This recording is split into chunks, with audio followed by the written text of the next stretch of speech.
संस्कारधानी Rajnandgaon hockey और झांकी के नाम से प्रसिद्ध है। ये तो आप सभी को पता है कि किस तरह से छत्तीसगढ़ में हाकी को जाना जाता है और उसी तरह गणेश उत्सव में झांकी को भी जाना जाता है। मगर पिछले 15 दिनों से इस झांकी में सुप्रीम कोर्ट के जो आदेश का जो पालन करने की बात शासन और प्रशासन कर रही थी, उस पर क्या हुआ? क्या यह माना जाए कि डीजे फीका रहा या फिर सुप्रीम कोर्ट के आदेश का पालन फीका रहा? अब लोगों तक चर्चा का विषय यह बना हुआ है कि आखिर इस झांकी को धूमिल करने की कोशिश कौन कर रहा था?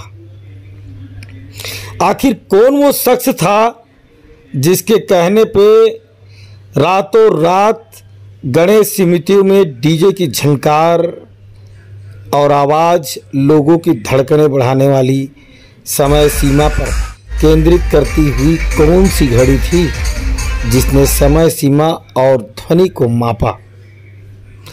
आखिर कौन था वो छुपा रुस्तम जिसने 15 दिनों की इस लड़ाई को बस मिनटों में ही दूर कर दिया?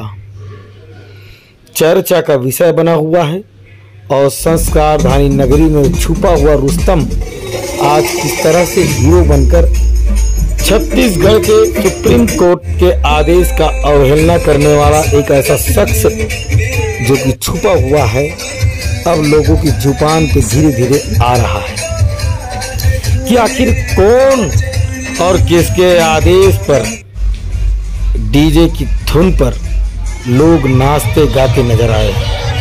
यह तो अच्छी बात है कि डीजे की इस झंकार से शहर में रौनकता आई, पर ये किसकी चाल थी जो 15 दिनों से पूरे शहर में घूम रही थी कि इस बार आवाज़ और डीजे की साथ नहीं होने के कारण सूना रहेगा राजनांदगांव? और कौन है वो छुपा रुस्तम जिसके आते ही शहर में धमाचौकड़ी मच गई? अब ये तो आने वाला समय ही बता पाएगा कि ध्वनि मापक यंत्र किसके हाथ में था। कौन माप रहा था कि 55 डेसिबल से अधिक था या कम था? शासन प्रशासन पूरे राजनांदगांव संस्कारधानी नगरी में एक एक झांकी के साथ लोग जुटे हुए थे।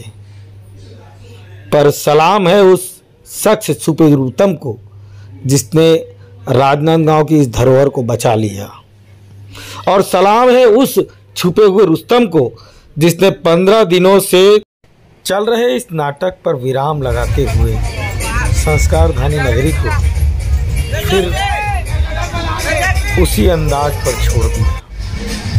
मगर सवाल अब यह उठता है कि 2025 में क्या इस तरह का मंजर फिर देखने को मिलेगा या फिर डीजे पर फिर सवाल उठेगा? कुछ समझ से परे है, पर 2024 लंबे चौड़े सवालों को लेकर अब आम जनता के बीच चर्चा का विषय बना हुआ है कि क्या सुप्रीम कोर्ट के इस आदेश का पालन संस्कारधानी राजनांदगांव या फिर छत्तीसगढ़ में पूर्ण रूप से हुआ, या फिर इन लाइटों और डांस के बीच में उस डेसिबल नाटक जो नामक जो मापक है वो कहीं गुम हो गया? ये तो समझ से परे है, पर आप देखिए आने वाले समय में कुछ इस तरह के भी नाटक होंगे।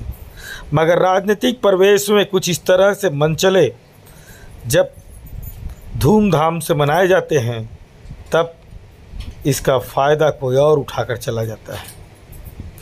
कोई तो है वो शख्स जो छुपे रुस्तम की तरह इस राजनांदगांव में और सुप्रीम कोर्ट की आदेश की धज्जियां उड़ाकर चला गया, और बच गया तो सिर्फ एक सवाल, 15 दिनों का नाटक आखिर क्यों हुआ?